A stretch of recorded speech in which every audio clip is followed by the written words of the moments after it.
भारतीय किसान नौजवान यूनियन के राष्ट्रीय अध्यक्ष अभिमन्यु नौलथा गांव के 24 के चबूतरे पर किसान इंसाफ यात्रा लेकर पहुंचे, जो 7 मई को सोनीपत से शुरू होकर 19 मई को पुंडरी कैथल में विशाल महापंचायत होगी, जिसका मकसद मौजूदा सरकार को वोट की चोट से सत्ता से बेदखल करना है। जिस उंगली से सरकार ने किसानों पर गोली चलवाने का काम किया, उसी उंगली से वोट की चोट कर इस सरकार को सत्ता से बेदखल करना है।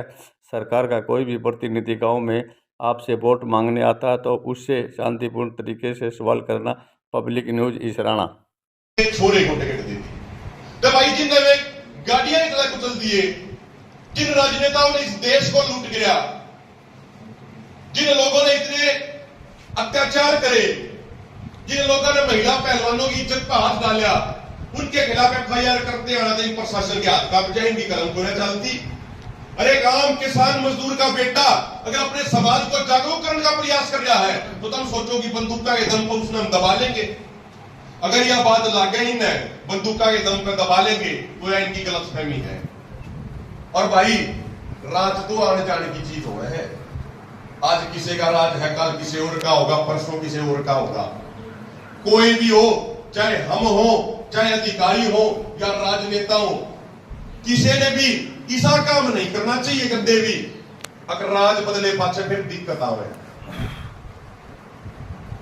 लोग जब लड़ाई लड़ने का मन बना ले ना, जब लोगों के वितराग पैदा हो जा है, आज नहीं तो 2 महीने बाद, 2 महीने बाद नहीं तो 2 साल बाद, जिन मनसा ने नियत थे 22-22 साल के बालका में गोली चलाई है ना जी, 22-22 साल के 6-6 फुटे बालक पढ़ाई करने लाग रहे, खेती बाड़ी करने लाग रहे, उनकी आंखों को निशाना बनाकर गोले मारे।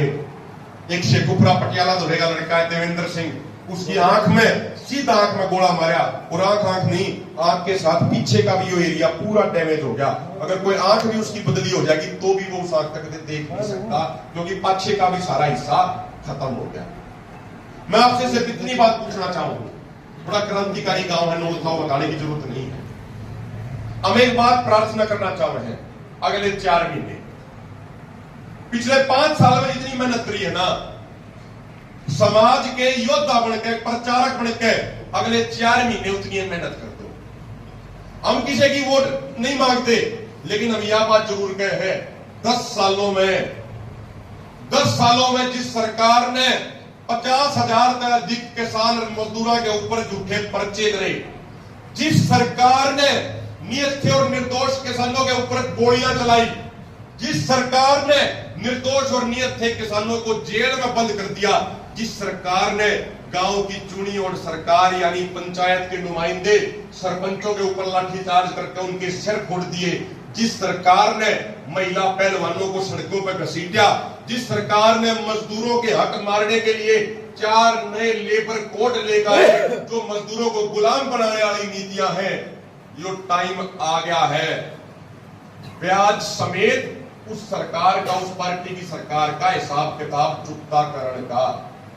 क्योंकि हिसाब किताब का पेंडिंग नहीं रखना चाहिए।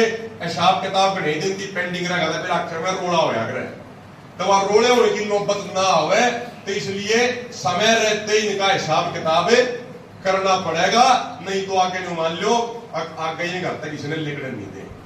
और हिसाब किताब एक और बात है, इस आंगली का इस्तेमाल करके, इस आंगली का इस्तेमाल करके राज में बैठे लोगों ने हमारे ऊपर गोलियां चलवाई है। क्योंकि बंदूक जब पकड़कर गोली चल रहे हैं एसएलआर हुआ, एक हाथ में नहीं पकड़ के और वहां ट्रिगर तो फिर इससे तो दब्बा है ना, इस आंगली तो दब्बा है। आपा ने भी जवाब इस आंगली का देना है, लेकिन आप ट्रिगर दबा के जवाब नहीं देंगे, क्योंकि हिंसा का जवाब हिंसा नहीं हो सकता। आप ट्रिगर दबाने की बजाय इन न्यू दबा के जवाब देंगे। समझ गए होगे बात, तक नहीं समझे हो सारे के सारे, कोई भी कुछ कहने की जरूरत है, समझ गए होगे। आज पंजाब का ज्यादा हरियाणा के बालक 2 नंबर के माध्यम से विदेश जाने को मजबूर हुए। करने हो जाओ, आज किसान और मजदूर को इकट्ठे होने की जरूरत है।